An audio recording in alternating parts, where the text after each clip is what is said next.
Kita mulai lagi dengan pelajaran yang ke-9 dari seri pelajaran Highway of Life atau Jalan Raya Kehidupan dengan Ibu Elaine Dino. Sebelumnya mari kita berdoa. Tuhan Yesus, kami akan mulai lagi dengan pemahaman Alkitab pada hari ini, di mana kami akan melanjutkan belajar tentang jalan perjanjian-Mu. Terima kasih Tuhan Yesus, dalam nama-Mu kami selalu berdoa. Amin. Oke. Pelajaran yang ke-9 judulnya Jalan Perjanjian Menyimpang ke Mesir. Oke. Pelajaran ini terdapat di dalam Kejadian 37 sampai dengan Kejadian 50. Alangkah baiknya kalau saudara-saudara membacanya sesudah ini, karena begitu banyak cerita-cerita yang bagus yang bisa memberi kita pelajaran, tetapi tidak bisa disajikan dalam waktu 1 jam di tempat ini. Oke? Pernahkah saudara melihat teleskop? Pernah saudara memakainya? Pernah? Teleskop adalah sebuah alat untuk melihat jarak jauh. Nah, pada kesempatan belajar hari ini, kita akan belajar tentang seseorang yang kehidupannya atau pengalaman-pengalamannya itu menggambarkan atau membuat kita melihat tentang hal-hal yang sesudahnya tentang Yesus Kristus. Jadi kita sebut itu sebagai type dari Tuhan Yesus. Oke. Nah, Yusuf, kalau pembaca itu adalah Yusuf. Yusuf itu adalah anak dari Yakub. Yakub sudah ganti nama menjadi Israel. Nah, Yusuf ini sangat dikasihi oleh ayahnya yang bernama Yakub itu. Karena dia sangat mengasihi anaknya itu, dia memberikan kepada dia satu tunik atau satu jubah yang katanya colorful, berwarna-warni. Nah, itu kasih yang khusus dari Yakub kepada Yusuf ini membuat kakak-kakaknya uneasy. Kakak-kakaknya menjadi kurang senang. Kemudian apalagi Yusuf ini pernah bermimpi yang dia interpretasikan bahwa kakak-kakaknya itu sekali kelak akan bersujud di hadapannya. Nah, itu kan bikin marah. Itu maksud tidak apa-apa. Kita juga kadang-kadang marah karena satu ketidakadilan.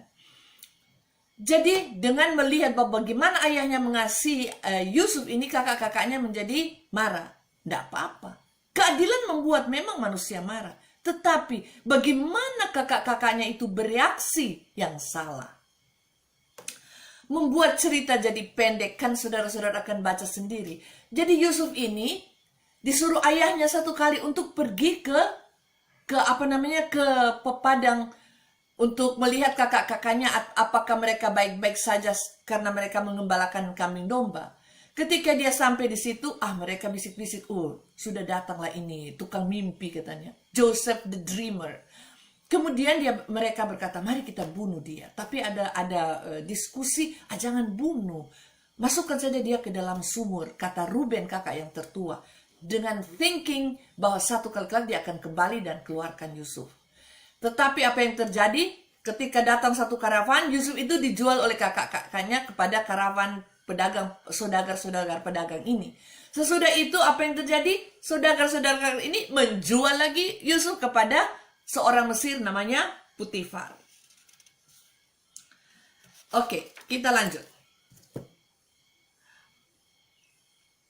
Di rumah Putifar, di rumah Putifar ini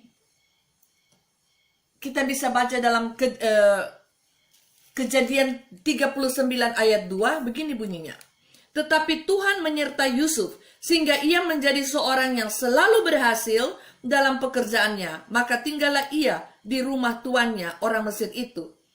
Setelah dilihat oleh tuannya bahwa Yusuf disertai Tuhan, dan bahwa Tuhan membuatnya berhasil segala sesuatu yang dikerjakannya, maka Yusuf diangkat menjadi manajer di rumahnya yang mengatur semua sampai di titik bahwa semua diatur. Oke. Di dalam Kejadian 39 ayat 6 ada tertulis juga bahwa Yusuf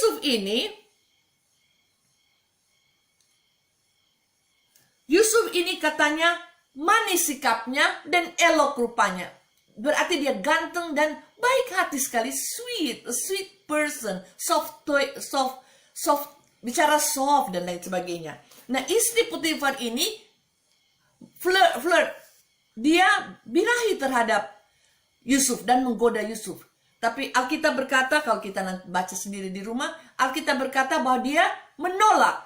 Dia say no to temptation, no to drugs, no to temptation. Kemudian apa yang terjadi?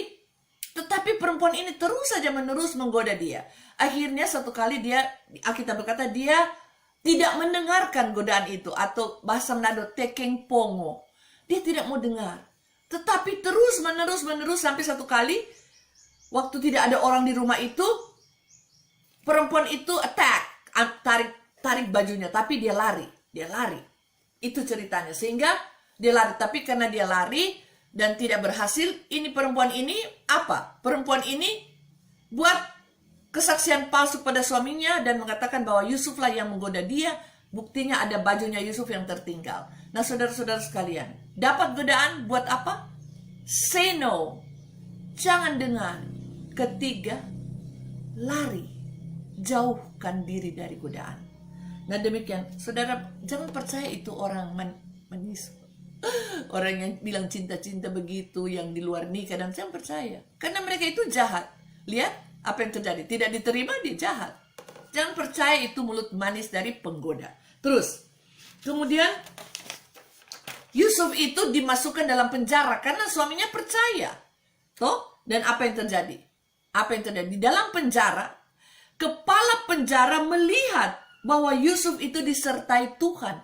Dia dapat lagi kedudukan untuk manage atau mengatur di dalam penjara.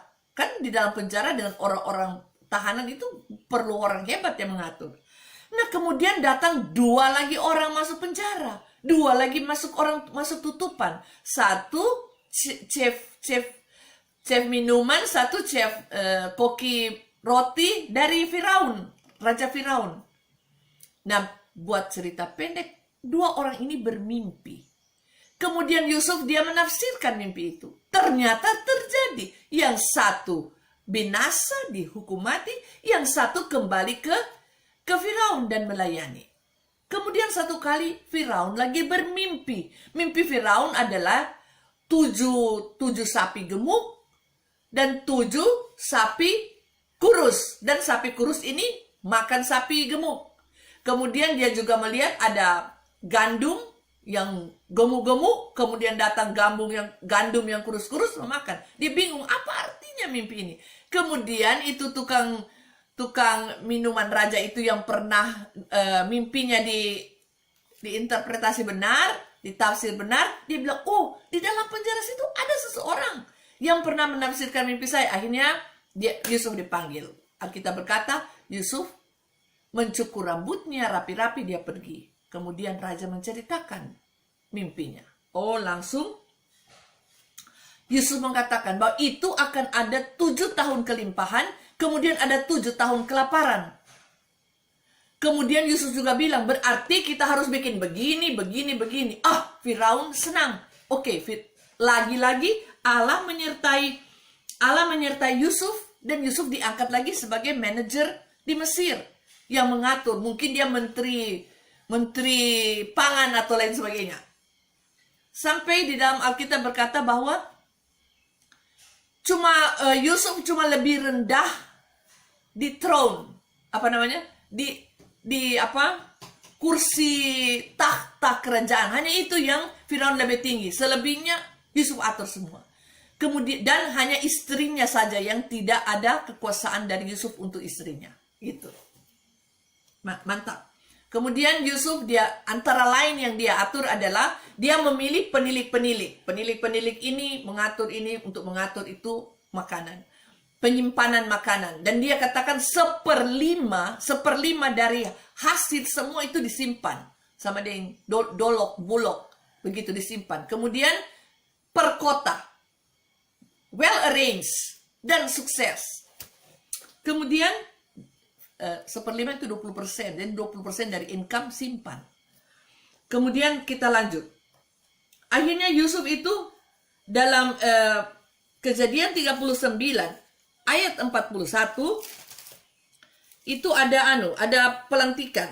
Saya ingin baca supaya enjoy. Aduh.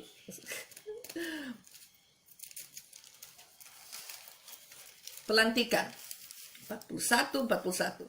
Demikianlah Yusuf menimbun gandum seperti pasir di laut. Oh, bukan. Pelantikan itu 39 ayat 41. Oh, it took so long. 49. Pokoknya dilantik dia. Dengan acara yang bagus dia dilantik menjadi pemimpin. Dan dia berhasil sehingga di dalam ayat 41 dikatakan demikian. 49 kan? Demikianlah Yusuf menimbun gandum seperti pasir di laut sangat banyak sehingga orang berhenti menghitungnya karena memang tidak terhitung. Bayangkan. Jadi tak terhingga. Tidak bisa hitung lagi. It's bukan tanda begini lebih besar, tapi begini, tak terhingga. Berhenti hitung, terlalu banyak. Nah, itu berhasillah dia. Kemudian kita lanjut. Apa yang terjadi dengan kakak-kakak dari Yusuf? Mereka juga ditimpa kelaparan. Dan mereka mau dengar bahwa di Mesir ada makanan. Sehingga mereka pergi ke Mesir untuk membeli gandum. Bukan meminta, bukan mengemis, tapi membeli. Karena Yakub juga punya banyak kekayaan. Mungkin mereka tidak punya gandum, tapi mereka punya emas atau mereka punya pohon-pohon mahal. Dan mereka pergi. Dan saudara-saudara sudah tahu ceritanya, waktu mereka tiba, mereka sujud di hadapan Yusuf. Ingat mimpinya yang dulu bahwa kakak-kakaknya akan sujud, ternyata terjadi. Ternyata dia sudah lihat seperti sudah melihat dari teleskop bahwa apa yang akan terjadi. Kemudian membuat cerita pendek, akhirnya Yusuf memperkenalkan dirinya. Setelah tes dan lain sebagainya, dia memperkenalkan diri. Dan Yusuf juga sempat menangis. Yusuf bilang, "Hei, aku ini Yusuf. Yusuf yang kau jual itu." Aduh, mereka ketakutan. Akhirnya mereka berpeluk-pelukan. Mereka tentu saja minta maaf. Tapi Yusuf bilang, "Bukan kamu yang membawa aku ke Mesir, tapi Tuhan. Agar supaya bangsa kita juga tidak kelaparan." Kemudian, saudara-saudara sekalian, saya dalam kesempatan ini saya akan menyebut itu 12 anak Yakub, 12 anak Israel. Ruben, Levi, Simeon, Yehuda, Isakar, Sebulon, Gad, Asher, Yusuf, Benyamin, dan Naftali. Itu akan berguna bagi pelajaran kita. 12 anak Yakub, 12 anak Israel. Nah, saudara-saudara sekalian, saya sudah bilang kan, seperti teleskop, kita mau lihat seperti teleskop. Kita buka Matius 3 ayat 17. Kejadian peristiwa kehidupan Yusuf ini melihat ke depan sama dengan yang terjadi dengan Tuhan Yesus. Kita melihat kedua-duanya adalah anak yang dikasihi. Lalu terdengarlah suara dari sorga yang mengatakan, "Inilah anakku yang kukasihi, kepadanya lah aku berkenan." Kemudian kedua-duanya setia kepada bapaknya. Tuhan Yesus berkata, "Aku melakukan kehendak Bapa." Seperti juga Yusuf, dia pergi melakukan kehendak bapaknya, ternyata di situ dia dijual. Kedua-duanya dibenci tanpa alasan. Sama, Yesus juga dibenci. Alasan apa? Ada orang bertanya, kenapa Yesus itu dibenci? Tidak tahu. Tapi tahu sebenarnya. Tapi sebenarnya bukan alasan yang sampai harus dibunuh. Yusuf juga tidak diterima oleh keluarganya. Begitu juga Yesus tidak diterima oleh bangsanya sendiri. Ia datang kepada milik kepunyaannya, tapi kepunyaannya tidak menerima dia. Dua-duanya ditukar dengan perak. Tuhan Yesus ditukar dengan perak melalui Yudas. Potifar membeli, saudagar membayar kepada kakak-kakaknya keping perak. Keduanya difitnah, Yesus difitnah. Begitu juga Yusuf. Kemudian keduanya pernah di dalam kehinaan mempunyai 2 companion. Yesus di atas kayu salib punya 2 companion, 2 orang disalibkan bersama-sama. Satu selamat, satu binasa. Di dalam Yusuf juga dua chef dapur, satu binasa, satu menarik ya. Keduanya 30 tahun mulai bekerja. Kemudian kedua-duanya direndahkan. Yesus itu dalam rupa Allah tidak menganggap kesetaraan dengan Allah menjadi milik pertanda. Dia merendahkan diri. Dan apa yang terjadi? Setelah dia merendahkan diri, dia diangkat sehingga nanti semua lidah akan mengaku bahwa Yesus adalah Tuhan. Semua lutut akan berlutut. Seperti juga dengan Yusuf. Nah, saudara-saudara sekalian, Israel atau Yakub dan Yusuf itu kedua-duanya mati di Mesir. Tapi mereka mati di dalam pengharapan bahwa janji yang Tuhan berikan kepada mereka akan terpenuhi. Tuhan tidak berbohong dan Tuhan tidak melupakan janjinya. Kita baca di dalam Kejadian 50. Kejadian 50 ayatnya yang ke-24. Kejadian 50 ayat 24. Kita baca bersama. Berkatalah Yusuf kepada saudara-saudaranya, "Tidak lama lagi aku akan mati. Tentu Allah akan memperhatikan kamu dan membawa kamu keluar dari negeri ini, ke negeri yang telah dijanjikannya dengan sumpah kepada Abraham, Ishak dan Yakub." Dia yakin sekali itu janji yang diberikan kepada mereka akan menjadi bangsa besar, akan ada tanah Kanaan akan terjadi. Saudara-saudara sekalian, sejak tahun 70 Masehi, Israel itu habis. Bait Allah tidak ada lagi batu satu di atas yang lain. Dan terus bertahun-tahun bangsa Israel itu tidak ada lagi. Kemudian Jerman lagi hancurkan mereka dengan perantaraan Hitler. Tidak ada bangsa Israel. Tetapi tahun 48 muncullah negara. Diakui ada bangsa Israel. Mulailah mereka membentuk negara Israel kembali. Janji Tuhan, Israel akan jadi. Israel akan menjadi saluran berkat. Tunggu saja tanggal mainnya. Oke, kita terus. Jadi, sekarang saya mau bertanya. Apakah Allah yang dahsyat itu adalah Allah saudara? Sekali lagi. Allah yang dahsyat itu, apakah dia Allah saudara? Bisa menjadi Allah saudara. Kalau saudara menerima Tuhan Yesus, anak Allah itu menjadi Tuhan dan Juru Selamatmu pribadi. Ia menjadi Allahmu. Mungkin saudara sudah percaya Tuhan Yesus karena agama saudara, orang tua saudara, gereja saudara. Tetapi Yesus Kristus harus diterima secara pribadi.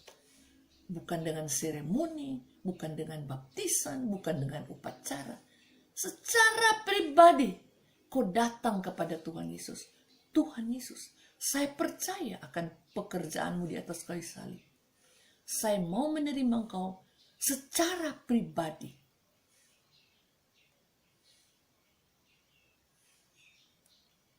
Mari kita berdoa. Tuhan Yesus, engkau yang tidak menahan dirimu untuk mati di atas kayu salib untuk kami. Engkau pula yang akan memenuhi semua kebutuhan kami di dalam dunia ini. Berdasarkan firman-Mu di dalam Roma 8 ayat 28 dan seterusnya. Terima kasih untuk janji-Mu menyertai bangsa Israel dan Engkau pun akan menyertai kami. Terima kasih Tuhan Yesus. Amin.